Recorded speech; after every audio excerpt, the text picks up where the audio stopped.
आप सभी को जय मसीह की। आइए हम परमेश्वर के वचन की ओर चलते हैं।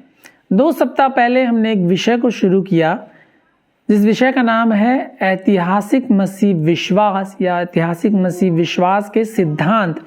और उसमें हमने देखा कि पहला जो विषय है कि परमेश्वर अपने आप को सृष्टिकर्ता के रूप में प्रकट करता है। ये बहुत ही बड़ा एक विषय है जिसके तहत हमने परमेश्वर के प्रकाशन के बारे में समझने की कोशिश की। और बाइबल जो हमारे हाथों में है वो परमेश्वर के प्रकाशन के रूप में हमें दिया गया है। परमेश्वर के वचन उसके धर्मशास्त्र के रूप में दिया गया है, जिसको पढ़ने के द्वारा, जिस पर विश्वास करने के द्वारा हम परमेश्वर की योजनाओं को, परमेश्वर को, उसके कामों को, उसकी व्यवस्था को, उसकी दी हुई आज्ञाओं को हम जान पाते हैं, समझ पाते हैं, उसकी योजनाओं को हम समझ पाते हैं। और बाइबल परमेश्वर का वचन है, इस बात को मानना भी बहुत आवश्यक है, क्योंकि बाइबल में लिखा हुआ कि संपूर्ण धर्मशास्त्र परमेश्वर की प्रेरणा से लिखा गया है। उत्पत्ति की पुस्तक से लेकर प्रकाशित वाक्य तक की पुस्तक जो है परमेश्वर की प्रेरणा से लिखी गई है और ये परमेश्वर का वचन है। इस बात को प्रभु यीशु मसीह ने माना। पुराने नियम को परमेश्वर का वचन करके उन्होंने बोला और प्रेरितों ने पुराने नियम को परमेश्वर का वचन करके बोला और प्रेरित खुद अपनी लिखाई को, पौलुस की लिखाई को परमेश्वर का वचन करके उन्होंने माना। और इस बात को हमें भी विश्वास करना जरूरी है। अगर आप प्रभु यीशु मसीह पर विश्वास करते हैं, आप मसीही हैं, आप शिक्षा ले रहे हैं या कहीं भी हैं, तो सबसे पहले परमेश्वर के वचन के अधिकार पर, उसकी प्रामाणिकता पर और उसकी जो संपूर्णता है, उसकी जो प्रेरणा है, उस पर आपको विश्वास करना बहुत ही जरूरी है। अगर आप उस पर विश्वास नहीं करते तो आगे की जो बातें हम करेंगे, जो वचन हम आपको शेयर करेंगे, शायद वो आपको लाभ नहीं पहुंचा पाएंगे। इसलिए परमेश्वर के वचन को, इस बाइबल को परमेश्वर का वचन करके मानना, धर्मशास्त्र करके मानना, परमेश्वर की प्रेरणा से लिखा हुआ मानना बहुत ही आवश्यक है। तो बाइबल जो है परमेश्वर का वचन है, धर्मशास्त्र परमेश्वर का वचन है, पहले संदेश में हमने देखा।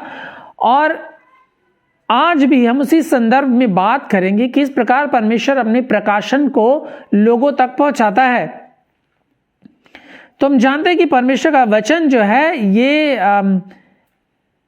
बहुत ही पेचीदा नहीं है, इसको समझा जा सकता है क्योंकि ये हमारे लिए लिखा गया है। क्योंकि जो लिखने वाले थे, जो लेखक थे, वो लोगों के साथ परमेश्वर की बातों को बताना चाहते थे। उन्होंने उनके संदर्भ में, उनकी भाषा में, उनकी बोलचाल की भाषा में, उनकी समझ में उन्होंने लिखा हुआ है। और इस हमारे अपनी भाषा में, हमारे अपनी बोलचाल की लिखाई की भाषा में, हमारे अपने स्क्रिप्ट में हम बाइबल को पाते हैं और जब हम पढ़ते हैं तो हम समझते हैं कि परमेश्वर क्या कह रहा है और क्या कहना चाहता है। तो परमेश्वर के वचन को समझा जा सकता है।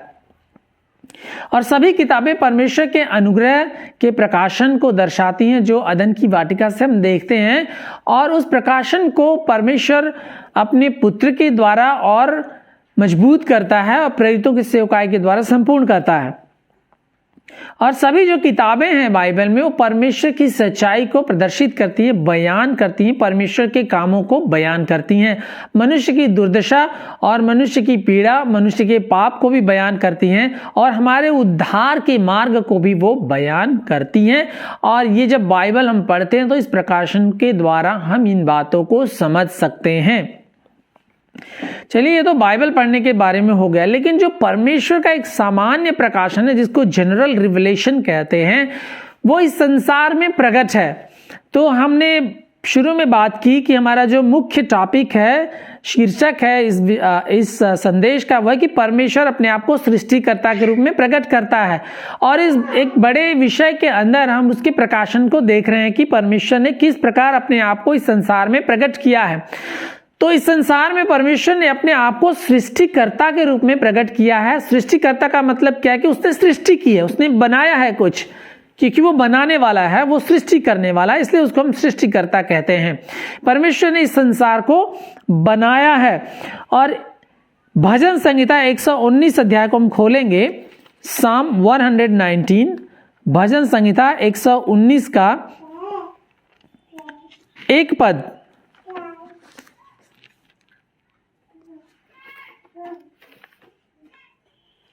माफ कीजिएगा, 119 नहीं, भजन संहिता 19 का 1 पद है।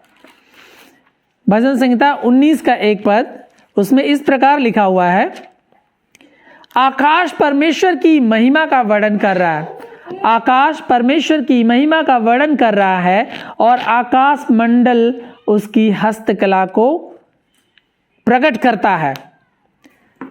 आकाश परमेश्वर की महिमा का वर्णन कर रहा है और आकाश मंडल जो है उसकी हस्तकला को प्रकट कर रहा है। ये बहुत ही पावरफुल स्टेटमेंट जो बाइबल में लिखा हुआ है कि ये जो आकाश हम देखते हैं, आप किसी भी समुदाय के हो सकते हैं, किसी भी जाति प्रथा के हो सकते हैं, परंतु जब आप आकाश को देखते हैं, इस संसार ब्रह्मांड को आप देखते हैं रात में आंखें खोल करके, या दिन में नीले आकाश को देखते हैं, सूरज को उगते हुए देखते हैं, चंद्रमा को देखते हैं, पृथ्वी को देखते हैं, इस ब्रह्मांड को जब आप देखते हैं, अभी तो टीवी में बहुत कुछ अवेलेबल है, सैटेलाइट्स हमारे पास है जो पिक्चर्स हमें भेजते हैं, नासा की पिक्चर्स हमारे पास आती हैं और एक अद्भुत सौर मंडल है, एक अद्भुत ब्रह्मांड हमारे सामने है जिसको हम देखते हैं, तो हम क्या सोचते हैं? बहुत सारे मूर्ख लोग हैं जो सोचते हैं कि ये संसार, ये ब्रह्मांड, ये आकाश, ये तारागण अपने आप ही आ गए, धमाका हुआ और सभी लोग अपने आप आ गए। धमाके से सब कुछ नहीं आ जाता। अगर धमाके से आ जाता तो धमाका हमेशा होते रहता और सब कुछ धमाका ही होते रहता। परंतु ये मूर्खता बहुत सारे साइंटिस्ट लोग, वैज्ञानिक लोग और बहुत सारे अपने आप को ज्ञानी और पढ़े लिखे लोग समझते हैं कि हम लोग धमाके के द्वारा आए हुए हैं, धमाका हुआ और हम आ गए,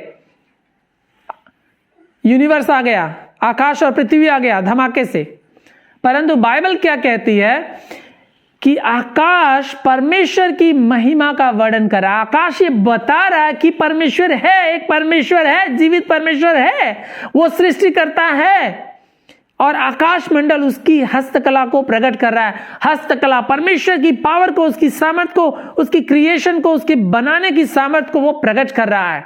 तो परमेश्वर के होने का कोई भी व्यक्ति संसार में है, कहीं भी वो रहता है, जंगल में रहता है, शहर में रहता है, किसी देश में रहता है, वो परमेश्वर का इनकार नहीं कर सकता कि परमेश्वर नहीं है, क्योंकि ये आकाश और पृथ्वी, ये सौर मंडल, ये सब कुछ आकाश मंडल परमेश्वर के होने का प्रमाण दे रहे हैं।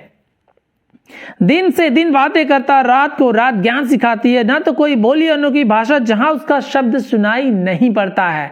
ऐसी कोई जगह नहीं संसार में जहां परमेश्वर की आवाज को सुनी नहीं जा सकती। बहुत से लोग कहते हैं हमने तो सुसमाचार नहीं सुना, या लोगों ने सुसमाचार नहीं सुना, तो वो कैसे विश्वास कर लेंगे। इस बात पर हम आएंगे किसी दिन किसी समय।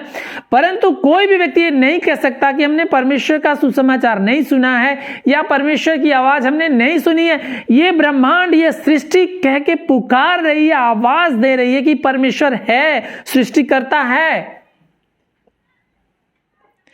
तो ये जो वास्तविकता है परमेश्वर के होने की, उसके कामों का वर्णन जो है ये संसार, ये सृष्टि दे रही है और हर एक व्यक्ति इस बात को जानता है कि सृष्टिकर्ता परमेश्वर है।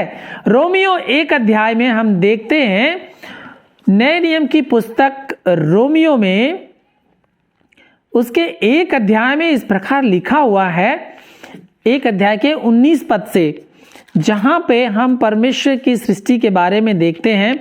1 अध्याय के 19 पद से लिखा हुआ कि इसलिए कि परमेश्वर के विषय का ज्ञान मनुष्य के मनों में प्रकट है। परमेश्वर ने आकाश मंडल को बनाया, सृष्टि को बनाया, और ये आकाश और पृथ्वी, सृष्टि सब परमेश्वर के होने का प्रमाण देती हैं और आवाज देते हैं।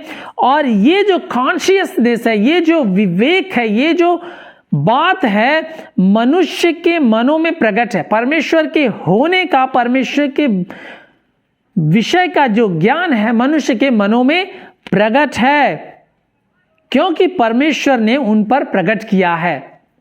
ऐसा नहीं कि जिनके हाथ में बाइबल है उन्हीं को परमेश्वर ने प्रकट किया अपने बारे में, परंतु परमेश्वर ने सृष्टि के द्वारा अपने बारे में सभी के ऊपर प्रकट कर दिया है कि परमेश्वर है। वो एक ही परमेश्वर है, वो जीवित परमेश्वर है, वो सृष्टिकर्ता परमेश्वर है, वो सर्वशक्तिमान परमेश्वर है। रोमियो 2 अध्याय के 14 और 15 पद में लिखा हुआ है, फिर जब अन्य जाति लोग, अन्य जाति का मतलब जो यहूदी नहीं है, जो यीशु मसीह को नहीं मानते हैं। लिखा है फिर जब अन्य जाति लोग जिनके पास व्यवस्था नहीं है, जिनके पास बाइबल नहीं है, स्वभाव ही से व्यवस्था की बातों पर चलते हैं, तो व्यवस्था उनके पास ना होने पर भी वे अपने लिए आप ही व्यवस्था हैं। वे व्यवस्था की बातें अपने अपने हृदयों में लिखी हुई दिखाते हैं और उनके विवेक भी गवाही देते हैं।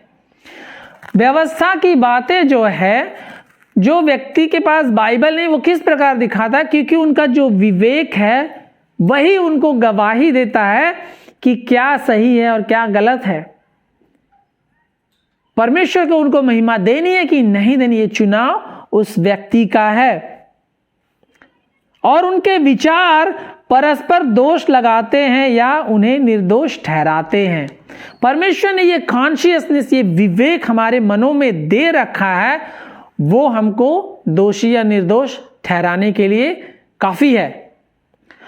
हमारा विवेक जो है हमें दोषी या निर्दोष ठहराने के लिए काफी है, क्योंकि हम अपने विवेक के द्वारा ये जानते हैं कि परमेश्वर है। इस संसार को देखने के द्वारा, इस सृष्टि को देखने के द्वारा हम जानते हैं कि परमेश्वर है। अगर ये जानकर भी मनुष्य उसका इनकार करे तो वो निर्दोष नहीं ठहरेगा। तो हम जानते हैं कि सृष्टिकर्ता परमेश्वर है और उसकी व्यवस्था सभी को पता है। हमारे विवेक के द्वारा हम जानते हैं कि परमेश्वर है और हमारा विवेक इस बात की गवाही देता है। परंतु परमेश्वर का ये जो सामान्य प्रकाशन है, जनरल रिवलेशन है सृष्टि करने के द्वारा, इस बात का बहुतेरे लोग इनकार करते हैं। या यूं कह ले कि मेजॉरिटी ऑफ ह्यूमन बीइंग्स, अधिकांश मनुष्य लोग इस बात का इनकार करते हैं। रोमियो 1 अध्याय के 18 पद से लेकर के 3 अध्याय के 19 पद में लिखा हुआ है। बहुत ज्यादा है लेकिन हम थोड़ा पढ़ेंगे। यहां पे लिखा है, परमेश्वर के अनदेखे गुण अर्थात उसकी सनातन सामर्थ्य और परमेश्वरत्व जगत की सृष्टि के समय से उसके कामों के द्वारा देखने में आते हैं। हमारा जो परमेश्वर सृष्टि करता है, उसके अनदेखे गुण इस सृष्टि में विद्यमान है। उसकी सनातन सामर्थ्य और परमेश्वरत्व इस जगत को, सृष्टि को देखने में प्रकट होते हैं, समझ में आते हैं। परंतु क्या होता है, इस कारण कि परमेश्वर को जानने पर भी लोगों ने परमेश्वर की योग्य बड़ाई और धन्यवाद ना किया। अब आप जान गए कि सृष्टि को देखने के द्वारा आप जानते हैं कि सृष्टिकर्ता परमेश्वर है। आपका विवेक आपको गवाही देता कि परमेश्वर है और आप उसकी व्यवस्था को जानते हैं कि सही क्या है, गलत क्या है।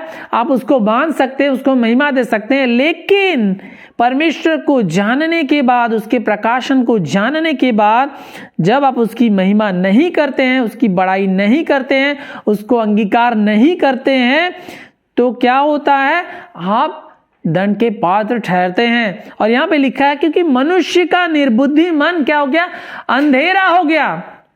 काम डाउन पीपल, उसका निर्बुद्धि मन अंधेरा हो गया। मनुष्य का निर्बुद्धि मन जब अंधेरा हो जाता है तो परमेश्वर का इनकार करता है। उसके गुणों को देखने के बाद भी, उसके सामर्थ्य को देखने के बाद भी, उसके होने को जानने के बाद भी, उनके विवेक के द्वारा गवाही देने के बाद भी वो परमेश्वर का क्या करते हैं, इनकार करते हैं और उसका धन्यवाद नहीं करते, उसका वर्णन नहीं करते, अपने आप को उसकी सामर्थ्य के प्रति समर्पण नहीं करते। तो यहां पे लिखा है, वे अपने आप को बुद्धिमान जताकर मूर्ख बन गए, क्योंकि मनुष्य अपने आप को बुद्धिमान समझने लगता है और परमेश्वर का इनकार करता है। इसलिए परमेश्वर की बुद्धि में, परमेश्वर की नजरों में मनुष्य मूर्ख ठहरता है, पापी ठहरता है। और मनुष्य ने सिर्फ इतना ही नहीं किया, परमेश्वर की उस सृष्टि को देखने के बाद, परमेश्वर की सामर्थ को देखने के बावजूद, परमेश्वर की अविनाशी महिमा को नाशवान मनुष्य की रीतियों पर पक्षियों, चौपाए और रेंगने वाले जंतुओं की मूर्तों की समानता में बदल डाला। तो मनुष्य ने परमेश्वर के प्रकाशन का इनकार तो किया ही किया है, परंतु इस प्रकाशन का इनकार इस प्रकार मनुष्य ने किया है, इस प्रकार मूर्ख और उनका मन अंधेरा हो गया, इस प्रकार की मूर्खता और भ्रष्टता और पाप मनुष्य ने किया कि परमेश्वर की उस अविनाशी जो महिमा है, जो ग्लोरी है, जो उसका अस्तित्व है, उसको उन्होंने किस प्रकार बदल डाला? नाशवान मनुष्यों की मूर्तियों में बदल डाला, पक्षियों की मूर्तियों में बदल डाला, चौपायों की मूर्तियों में बदल डाला और रेंगने वाले जीव जंतुओं की मूर्तियों में मनुष्य ने बदल डाला। तो मनुष्य जो है परमेश्वर का इनकार करके अपने लिए उसने नए ईश्वर बना लिए, अपने लिए उसने नए नए ईश्वर बना लिए। पेड़ पौधों को ईश्वर बना लिया, चौपाए जानवरों को ईश्वर बना लिया, जीव जंतु को बना लिया और इंसान खुद ईश्वर बन गया। बहुत सारे लोगों की मूर्तियों को आप पाएंगे, सभी महापुरुष बन गए, सभी अपने आप को ईश्वर मानने लगे। इस कारण परमेश्वर ने उन्हें उनके मन की अभिलाषाओं के अनुसार अशुद्धता के लिए छोड़ दिया, इसलिए परमेश्वर ने उनको उनके हाल पर छोड़ दिया। Go to hell. अब वो नरक के पात्र हो गए, परमेश्वर के दंड के पात्र हो गए, क्योंकि उन्होंने परमेश्वर के प्रकाशन का क्या किया है? इनकार किया है।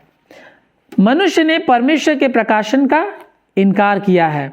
और परमेश्वर जो है, जब हम परमेश्वर का इनकार करते हैं और परमेश्वर की जगह में जहां परमेश्वर होना चाहिए, परमेश्वर की महिमा में जब हम दूसरी चीजों को रखते हैं, वस्तुओं को रखते हैं, मूर्तियों को रखते हैं, फिलॉसफीज को रखते हैं, भौतिक चीजों को प्राथमिकता देते हैं, तो हम परमेश्वर के विरोध में पाप करते हैं। और पाप जो मूर्ति पूजा जो है परमेश्वर को घृणित है, परमेश्वर से घृणा करता है। और जब हम पाप करते हैं तो हम परमेश्वर के दंड के भागीदार बन जाते हैं। इसीलिए मनुष्य जो है परमेश्वर की महिमा से अलग हो गया है और परमेश्वर तक वो नहीं पहुंच सकता। लेकिन प्रभु यीशु मसीह के द्वारा परमेश्वर ने अपने आप का संपूर्ण प्रकाशन जो है अपने पुत्र को भेजने के द्वारा इस प्रकार किया कि प्रभु यीशु मसीह कहते हैं, जिसने मुझे देखा उसने पिता को देखा।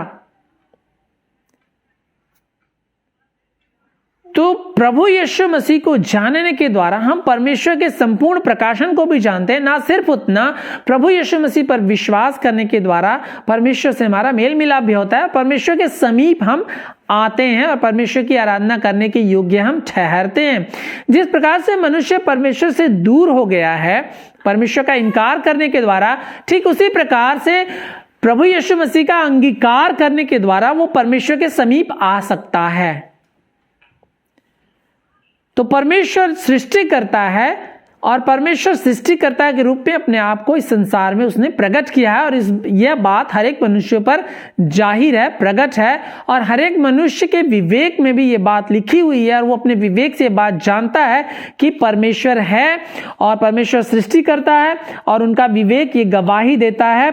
और जब वो इस सृष्टिकर्ता का इनकार करते हैं तो उनकी जो उदासीनता और इनकार उनके पाप को दर्शाती है और परमेश्वर के प्रति उनके विरोध और इनकार को दर्शाती है।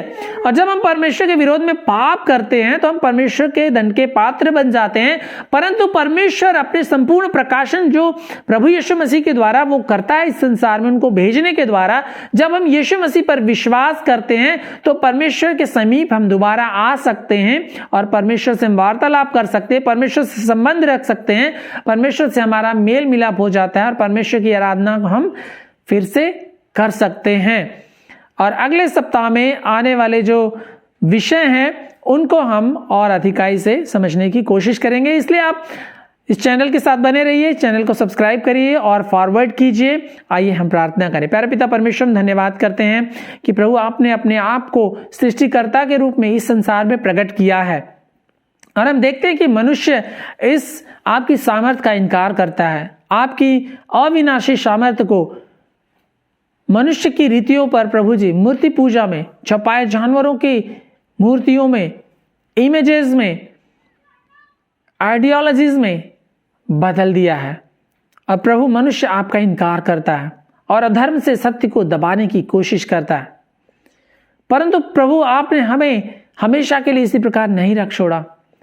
आपने हमारे लिए अपने पुत्र को दे दिया, अपने आप को प्रभु जी आपने खुद अपने प्रकाशन को अपने पुत्र के द्वारा दिखाया, अपने आप को हमारे बीच में आपने डेरा किया और हमारे बीच में आकर आपने वास किया। और हमारे पापों को लेकर क्रूस पर मारे गए, गाड़े गए, मुर्दों में से जी उठे, ताकि जो विश्वास करे प्रभु जी वह आपसे फिर आपसे उनका मेल मिलाप हो और आपके समीप आकर, आपकी उपस्थिति में आकर प्रभु जी वो आपकी आराधना फिर से कर सकें। प्रभु हम धन्यवाद देते हैं आपके संपूर्ण प्रकाशन के लिए जो आपके पुत्र के द्वारा हमें मिलता है, और इस सृष्टि में आपकी सामर्थ्य को भी हम देखते हैं प्रभु जी। सुनने वालों को आशीष दीजिए, प्रार्थना यीशु के नाम से मांगते हैं, आमीन।